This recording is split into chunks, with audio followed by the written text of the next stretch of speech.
le Seigneur ressuscité.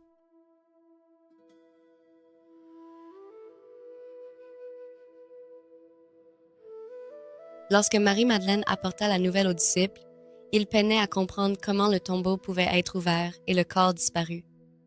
Alors Pierre et Jean partirent immédiatement et se hâtèrent vers le tombeau. John arriva le premier et s'arrêta à l'entrée. En regardant à l'intérieur, il vit les tissus de lin posés là, mais le corps n'était pas là. Puis Pierre entra dans le tombeau et vit les vêtements funéraires là où Jésus avait été allongé, ainsi que le tissu qui couvrait sa tête plié et mis à part tout seul.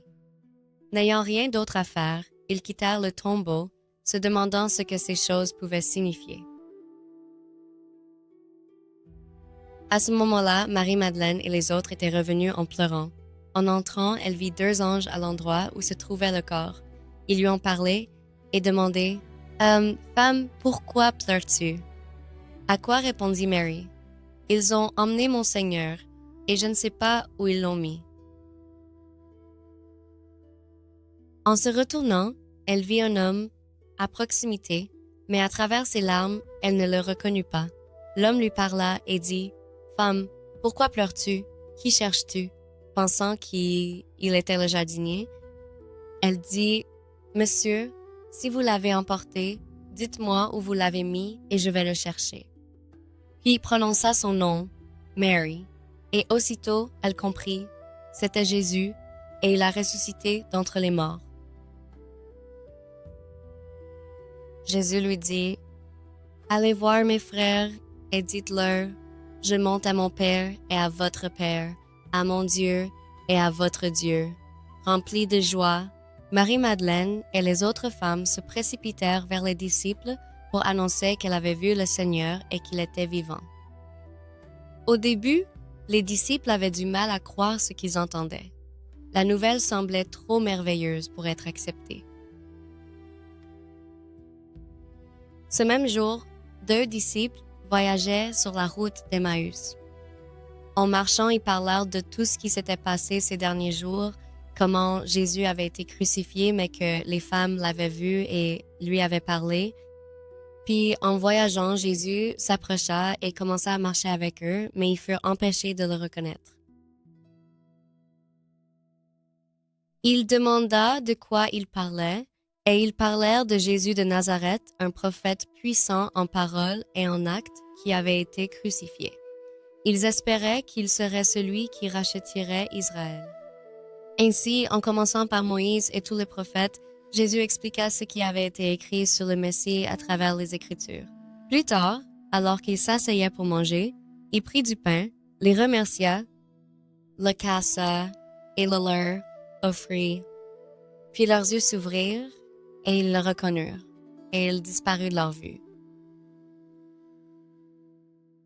Ils se dirent, nos cœurs ne brûlaient-ils pas en nous pendant qu'il parlait avec nous sur la route et nous ouvrait les Écritures? Ils partirent donc et retournèrent aussitôt à Jérusalem pour partager ce qui s'était passé. Lorsqu'ils racontaient aux autres ce qu'ils avaient vu et entendu, Jésus lui-même se tenait parmi les disciples. « Que la paix soit avec toi, dit-il. » Mais ils furent surpris et effrayés, pensant voir un esprit. Mais Jésus leur dit, « Regardez mes mains et mon flanc, touche-moi et tu verras. Un esprit n'a ni chair ni os, comme tu le vois, j'en ai. » Mais ils avaient encore du mal à croire à cause de la joie et de l'émerveillement. Le sentant, Jésus leur demanda, « Avez-vous quelque chose à manger ici? » Alors, ils lui ont donné un morceau de poisson grillé, et il le mangeait en leur présence pour prouver que c'était lui en chair et en os.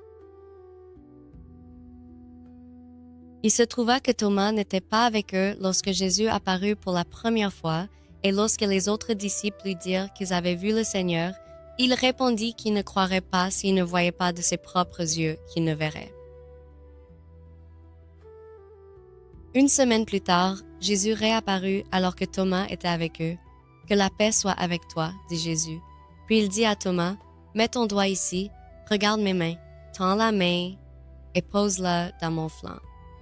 Arrête de douter et crois. » Thomas répondit, « Mon Seigneur et mon Dieu. » Et Jésus répondit, « Parce que tu m'as vu, tu as cru. Heureux ceux qui n'ont pas vu et pourtant ont cru. » Au cours des jours suivants, Jésus apparut à de nombreuses reprises à ses disciples. Il leur enseignait et les aidait à comprendre les Écritures. Il leur montra que tout ce qui était écrit sur le Messie dans la loi de Moïse, les prophètes et les psaumes avait été accompli par lui. Au total, il leur apparut pendant 40 jours, renforçant leur foi et les préparant au travail à venir. Puis Jésus vint vers eux et dit, « Toute autorité au ciel et sur la terre m'a été donnée. Alors allez faire des disciples de toutes les nations. Baptisez-les au nom du Père, du Fils et du Saint-Esprit, et apprenez-leur à obéir à tout ce que je vous ai commandé. Et sûrement, je suis toujours avec toi, jusqu'à la toute fin de l'âge. » Il a aussi dit, « Allez dans le monde entier et prêchez l'Évangile à toute la création. Quiconque croit et est baptisé sera sauvé, mais celui qui ne croit pas sera condamné. » Il leur a dit que le message du salut commencerait à Jérusalem, mais finirait par aller bien au-delà, et que Dieu leur donnerait l'aide dont ils avaient besoin pour accomplir cette mission. « Vous êtes témoins de ces choses. Je vais t'envoyer ce que mon Père a promis, mais reste en ville jusqu'à ce que tu sois vêtu d'un pouvoir venu d'en haut. » Et encore une fois, Jésus les rassura. « Vous recevrez la puissance lorsque le Saint-Esprit viendra sur vous, et vous serez mes témoins à Jérusalem et dans toute la Judée et la Samarie, et jusqu'aux confins de la terre. » Après quoi, Jésus les conduisit aux environs de Béthanie, sur le mont des Oliviers. Là, il leva les mains et les bénit. Et pendant qu'il les bénissait, il fut arraché à eux, et un nuage le cacha à leur vue. Pendant un moment, ils restèrent fixes dans le ciel, puis 2 anges qui se tenaient à leur côté leur dirent, « Hommes de Galilée, pourquoi regardez-vous le ciel? Ce même Jésus, qui a été arraché à vous au ciel, reviendra de la même manière que vous l'avez vu partir. » Ainsi, les disciples retournèrent à Jérusalem avec une grande joie. Ils commencèrent alors à comprendre que tout ce que Jésus avait promis avait été accompli. Il avait vaincu la mort, et à travers eux, le message de la vie allait désormais s'étendre dans le monde entier. Le but de Dieu était d'avancer exactement comme il avait dit. Le Seigneur ressuscité dans le fil d'or. La mort n'était pas la fin. La résurrection montra que le dessein de Dieu ne pouvait être arrêté. Ce qui semblait être une défaite devint une victoire, et l'espoir fut restauré là où la tristesse semblait définitive. Une leçon qui s'applique à chacun d'entre nous aujourd'hui. La foi grandit à travers la compréhension. Le Jésus ressuscité ouvrit patiemment les Écritures à ses disciples, les aidant à voir que le plan de Dieu se déroulait depuis le début. Le doute peut mener à une croyance plus profonde. Thomas nous rappelle que les questions honnêtes ne sont pas rejetées par le Christ. Lorsque la foi est mise à l'épreuve, elle peut devenir plus forte et plus certaine. Le Seigneur ressuscité apporte la paix. Jésus ne revint pas avec jugement, mais avec des assurances. Ses premiers mots furent la paix, montrant que le pardon et la restauration sont au cœur de l'Évangile. Le message doit désormais être transmis au monde. Les disciples étaient témoins de ces choses. La bonne nouvelle du pardon et de la vie serait désormais portée à toutes les nations, et cela s'applique encore à ses disciples aujourd'hui. Si vous avez trouvé cette vidéo intéressante et souhaitez en explorer davantage, nous avons plusieurs options pour vous. L'un d'eux est notre cours gratuit, multilingue et basé sur la Bible, un cours vidéo gratuit de 30 leçons couvrant tous les aspects de la Bible et de la vie quotidienne.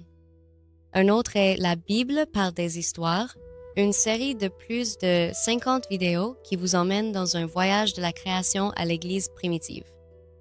Et si vous avez des questions sur les écritures, il existe un système de chat multilingue sur le site où vous pouvez poser toutes les questions sur les questions scripturaires. Pour accéder à l'une d'elles, il vous suffit de visiter le site web listé ci-dessous.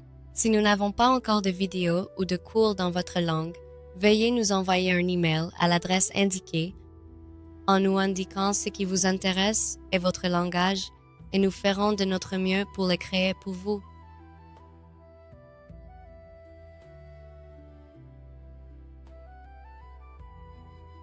Que Dieu te bénisse dans ta marche vers le royaume de Dieu